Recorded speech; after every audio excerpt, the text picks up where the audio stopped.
Welcome to the Humanergy Leadership Podcast. My name is David Wheatley. We're here to talk leadership in small, bite-sized and practical chunks. Enjoy.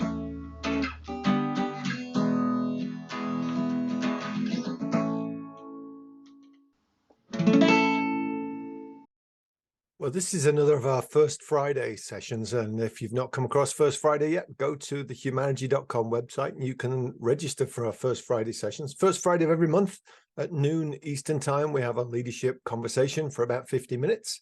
And the topic this month is mission, vision, and values. And our presenter is our very own Mimi Mitrius, who is our business and marketing director. So she's going to talk us through vision, mission, and values. Thanks, David. Hey, everybody. As David said, I've been in the marketing director for Humanergy for the last 2 years, but I've been in marketing for 15 plus years at all levels. And so I've worked with a lot of different teams and different companies to help them define their mission, vision, and values. And I can tell you that teamwork plays a very critical role in whether or not an organization is successful in living their mission, vision, and values, which ultimately can determine the organization's success overall. So many of you know Humanergy's co-founders, John Barrett and our wonderful host, David Wheatley. John just recently finished up a leadership alignment of mission, vision, and values for a client on an enterprise level. And this is what he has to say about it.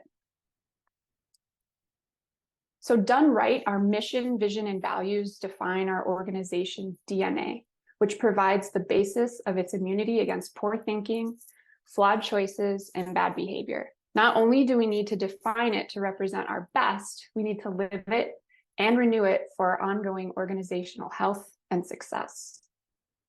So as we dig into this topic and what John means when he refers to the DNA of the company, I want to remind you that this content is based on our book, What Great Teams Do Great. And specifically, these concepts fall under the team setup box, which establishes a solid foundation that will make every subsequent step more efficient and likely to be successful. Defining, and living your mission, vision, and values is vital to creating a successful organization. And if you aren't familiar with this specific aspect of our model, you can check out Humanergy's Leadership Podcast, episode 118 for a refresher.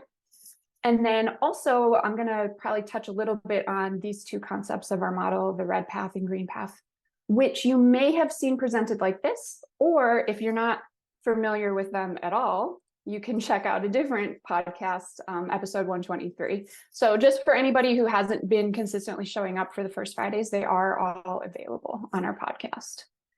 So moving on, whether you're setting up, restructuring, or refreshing your team or your organization, you definitely need the whole team involved and invested with alignment on the vision, the mission, and the values.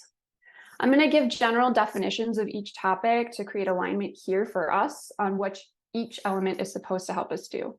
You may have heard like an alternative definition that may vary from what I've got, and that's okay for you all, just so you know. Just the most important thing is that your whole team is in alignment.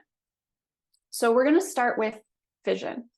That's the aspirational where. It describes the organization's desired future state. So for example, where will the organization be in 5, 10 years and beyond? The vision should serve as a guiding beacon that describes what an organization aspires to be. And it answers questions like, where do we want to go and what do we want to become? Usually, not always, vision statements are internal, but they are always focused on the future. And just as a side note, I want to make sure everybody's kind of aware that there is evidence that suggests that having a meaningful vision actually increases employee engagement. Next up is the mission. So the why. Why does an organization exist? The mission describes what an organization does and for whom, and usually in a pretty inspirational way. It should describe what business the organization is in and potentially what it isn't. And it basically answers the question, what do we do and for who? A mission gives organizations clarity, direction, and focus, and it supports the organization. It supports what the organization is good at and as a business and what elevates the customer experience. So questions like, what do we need to do? What do you know about your client? What's their problem? What can you do to help? And what's a successful outcome look like? So now that we have definitions for vision and mission, how do you stay on track? How do you keep the vision, that distant, defined future goal, in sight? And at the same time, how do you stay on the path of your mission, which is that present work that you're doing? We use our values. They're our how. Values are the guiding principles that an organization uses to govern its actions and decisions. They're important because they shape the culture and the atmosphere of the organization. Core values are a guide for people to make decisions that are in alignment with an organization's goals and ideals. And they can be related to a wide range of topics, anything from ethics to customer service, quality, innovation, social responsibility, and so on. So values answer that question, what do we as an organization stand for? And just to reiterate, we use values as a point of reference for decision making. They're kind of like an instruction manual. So when you make decisions based on previously defined values, then you're staying within the integrity of your team and your organization. Everyone should be aligned on what they are, and it's a good idea to revisit them on a pretty consistent basis to be sure that they're still relevant and everyone's still using them to guide their decision making. So now that I've given you Humanergy's definitions of what the mission, vision, and values are, I want to emphasize how vital teamwork is in translating your mission, vision, and the values into tangible actions and outcomes. So by providing teams with a shared sense of purpose, and when everyone understands and believes your mission, vision, and values, you're going to start to foster a sense of motivation and belonging. Getting your whole team and your whole organization in alignment on these concepts is a really great way to cultivate a great team. What great teams do great. Just a little plug again. So we've got some tips for you on how you can set your team up for successful alignment of mission, vision, and values. I'm going to just kind of rattle them off. I may have an example or two as we move through them. Include these statements in your employee handbook. Post them internally or send them to you out in an email on a regular basis. Just keep them in front of your people. Review them at company meetings when you're all together. So here's an example. At Humanergy, we review these on a monthly basis at our operations meeting. And during that time, not only do we review them, but we also allot time on our meeting agenda to discuss ethics. So we create a safe space for anyone in the company to bring something up that may be out of alignment with our values. And then we also review them again during our board meetings, which happens 3 times a year. So we hit on these pretty hard multiple times throughout the year. Focusing on your behavior, continually behaving in a way that's in alignment with company values and supporting the mission and the overall vision. Super helpful. Expressing gratitude for values-driven decision-making. Seek and giving feedback on vision alignment. So if you're in a leadership role, you could make giving and getting feedback on vision alignment like common practice. Do it during reviews or however you're interacting with your people.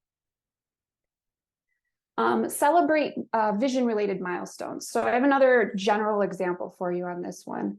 We're going to take a financial institution whose vision is to improve financial well-being within their community.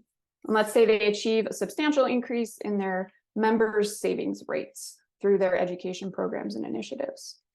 So if you have something like that and it's successful, a few ideas to celebrate this milestone include both internal and external celebrations. So external could be member client appreciation days, savings account bonuses. Internally, a vision reflection from the organization's leadership, stating how the program aligns with the vision overall, and then include recognition or rewards for the employees who played large roles in the success of the program. And I just want to take this moment to kind of point out how integral it is to have the marketing person highly involved in this, because they come up with all these fun ideas to kind of keep that alive within the company. So taking it seriously. If leadership isn't living the mission, vision, or values, then why would anyone take any of these statements seriously?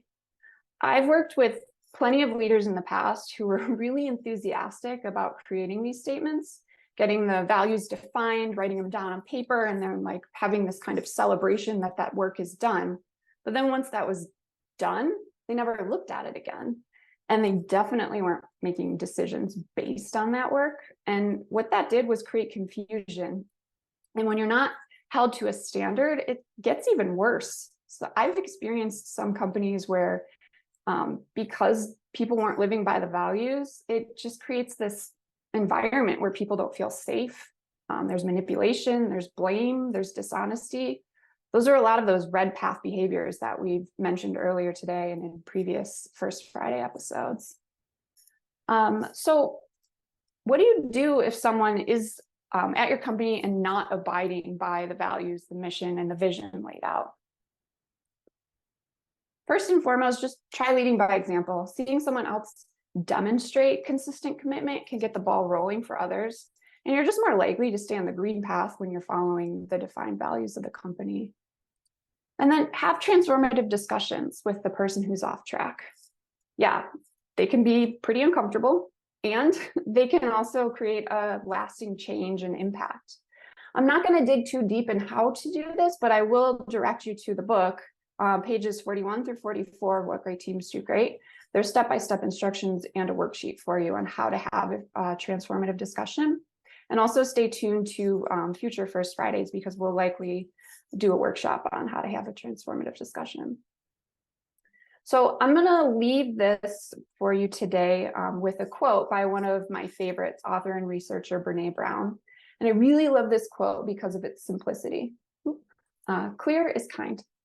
So if you're clear in defining and engaging and aligning on your mission, vision, and values, then you're setting your team up for success, and you're going to stay on the green path.